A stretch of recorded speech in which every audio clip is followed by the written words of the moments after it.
Hello, my fellow not so public speakers. My name is Daniel Hockley.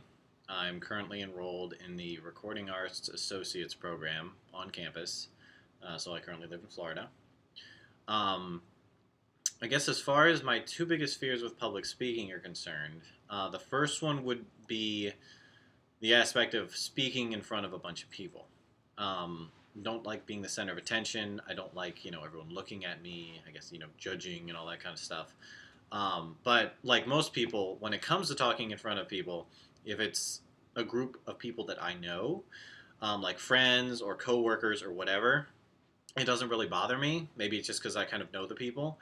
Because I've been in management positions before and everything, where there was a meeting and we had to have a group meeting and talk to everyone or whatever, and that kind of stuff doesn't bother me. So I guess it's more so specifically related to speaking to a bunch of people that I don't know, like strangers. Because I guess you never know how they're going to take you, and just being paranoid about that sort of thing. Um, the other thing that I guess would be a fear is I'd be worried about not remembering what I was going to say. Um, getting too nervous, just completely forgetting where I was going, whatever I was presenting, the script, whatever. Um, because my memory's bad enough as is, so I'd be worried about getting up there in front of a bunch of people, starting to say something, and then just completely bomb it, completely forget everything I was supposed to do. Now, also, I guess that's why they say you should practice your presentations over and over to help get that stuff down. But my lack of memory with some things I've just has also made it so I'm not very good with tests. Sometimes I have trouble retaining information, so that would be the other thing I'd be worried about is just not remembering what I'm supposed to be presenting at the time.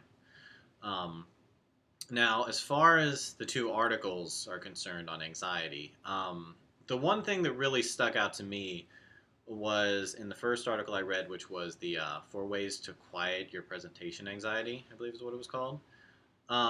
And the author listed off some tips that she uses. And the first thing that stuck out to me was the first one, actually, which was don't be self centered. And basically it was when you're presenting, kind of take yourself out of it, focus more so on the crowd or your audience and not so much you. Because like I stated with my first fear, people staring at me, I guess people judging, that kind of thing, it's always me thinking about how people are going to take me, where I should be more concerned with them, like the audience, because basically when you're presenting or anything like that, you're doing it for the audience, not for you. So it's important to make sure that they're getting the most they can out of it and not worrying so much about, how you're coming off or whatever. Um, so that's what really resonated with me out of all those things. Because I think, using that idea and trying to, focus on or whatever could definitely be something that would help with presentation anxiety. Just remembering like, don't worry about yourself so much. Focus on the audience, make sure they're entertained, engaged, whatever. Um, so yeah, I think that was the big takeaway I took out of both of the articles there. Anyway, thanks for watching.